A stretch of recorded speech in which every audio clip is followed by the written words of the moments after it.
Hello, Easy Enough English members. This is going to be the second video that's going over a question or a passage that is present in the TOEFL 2016-2017 study guide. And remember, it looks like this, okay? TOEFL IBT, cracking the TOEFL IBT. So this is just a study guide that's going to help you get a good score on the TOEFL, okay? Now, it's not always easy to study by yourself, which is why I'm here making this video to help you, okay? So let's go into the second question. Now, this second video is going to be a little bit harder than the first video, because in the first video, we were just talking about what a particular word in the reading means.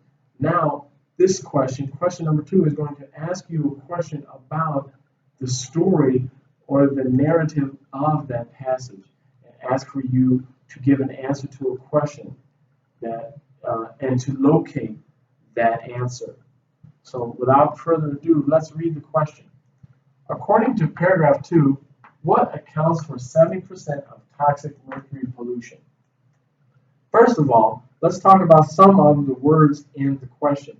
The first one I want to talk about is account, to account for. And actually, I should put these in a box together because these go together, to account for, right?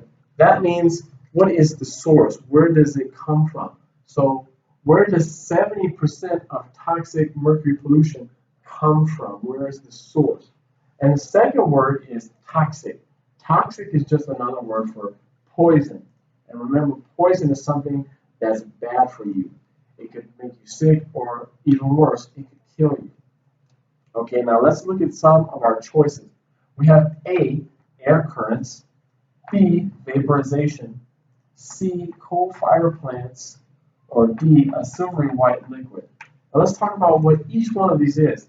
An air current is just a current of air. You can think of it as a path or a wave of air that moves through other air, okay? So when you feel the wind blow on your body, that is an air current, okay? B, vaporization.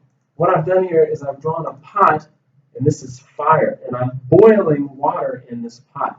What happens to water when you boil it past a certain degree? What happens to it? It changes from a liquid to a gas. That is vaporization. So when water changes from water to a gas where we can't see it and we can't touch it, that's vaporization. C is a coal-fired plant. A coal-fired plant is just a factory that burns coal, in order to make power for the entire factory. And this is my picture of a factory. So this would be all of the smoke coming from the factory here. And the last one is a silvery white liquid. If you remember in the first video, mercury, the toxic metal, was described as a silvery liquid, a silvery white liquid. Okay, so the answer to this one is just mercury. A silvery white liquid is just mercury. But we're asking, what is the source of 70% of toxic mercury pollution? Okay, now I'm going to read you the second paragraph. At room temperature, mercury, a metal, exists as a silvery white liquid. However, it vaporizes readily when heat is applied or used, and can stay suspended in the air for more than a year.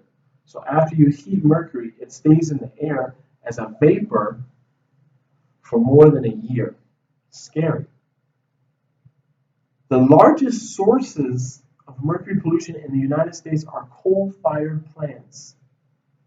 Emissions from these plants account for or are the source of 70% of the mercury that enters our oceans, lakes, and streams.